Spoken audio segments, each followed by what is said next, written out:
Formed in 1992, Eternal consisted of sisters Esther and Vernie Bennett, Kelly Bryan and Louise Nurding. Just a year later, the group enjoyed a huge chart success when their first single, Stay, was a top 5 hit.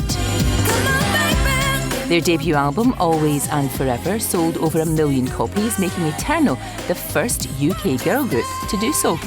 In 1995, Louise decided to leave the band and the group carried on as a trio. They enjoyed a string of top 10 hits before achieving their first number 1 with I Wanna Be the Only One. But after selling more than 10 million records and 15 top 20 hits, the girls decided to split in 2000. They briefly reformed in 2006, but now, over 20 years since they first started, they're back. And with me now, Kelly and Vernie, it is great to see you. I'm in shock, I can't believe it's 20 years. I know, yeah. You both look fabulous. Thank you. You really do. You look really, really well. And the thing about it, obviously reformed for the big reunion, and last year watching the big reunion, I loved it. Because not only did we get to see bands that we really like and see all their music, we get to hear your stories, you know, where you've been. Yeah. And I know you've only just started filming, but how's it going?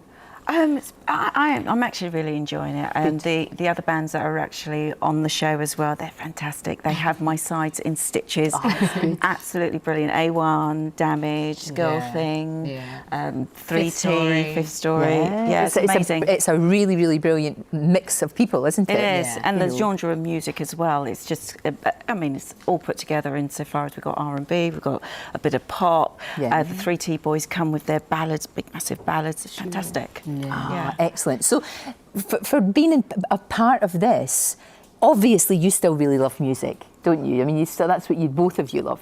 Yeah, definitely. I mean, going through the process of the big reunion, I found out so much about Vernie and Esther that I didn't know, and their passions for music and how passionate they are. But for me, I think all of us, the bottom line was that we really wanted to put the past behind us. We're all mums, we've all got kids, and we were like, this actually has to... Look at you back in the day. Oh my goodness me, was that Fun in the Sun from GMTV? Oh my goodness. Oh, I remember that well. Great times. Great times. Baggy boots. I know. Okay, don't wear them. Don't wear them. No, we this won't time. be wearing any of that this time. No. But you're right, and that's what's really good, like I said, about the show, because we really get to hear your stories and what you've been up to. And you've had a tough old time. You know, you really have. I know you've got over it now, but you were really ill, and now things are okay.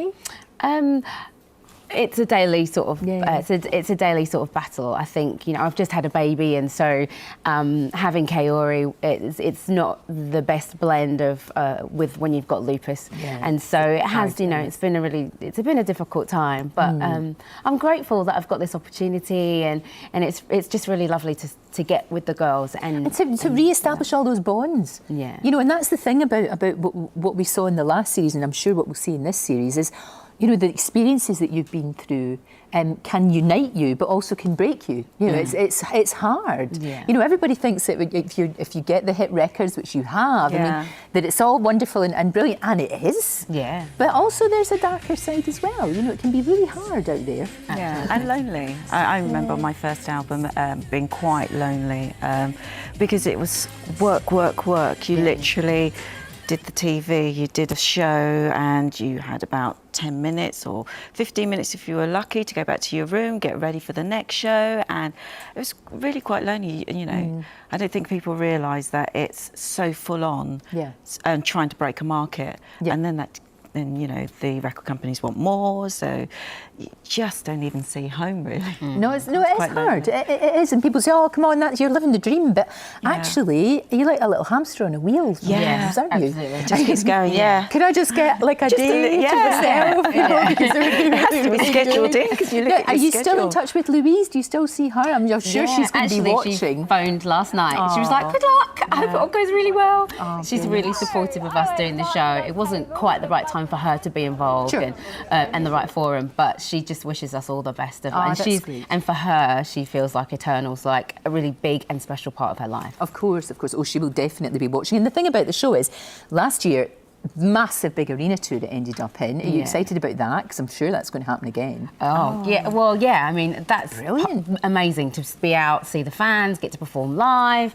So all of that stuff is amazing. But for us, it's just, I think the bottom line is just great to be able to put past behind us and move on forward. Yeah, good, yeah, good. It's on Thursday, the 6th of February, I believe, on ITV2. Yes. And I'll tell you what, I should be watching. I loved it last night. Well, there's some great stories. Exactly. That's what makes it so compelling. The music, obviously, but the stories too. Yeah. Thank you both. Great to see you. Really nice to see you. You look like teenagers. It's ridiculous.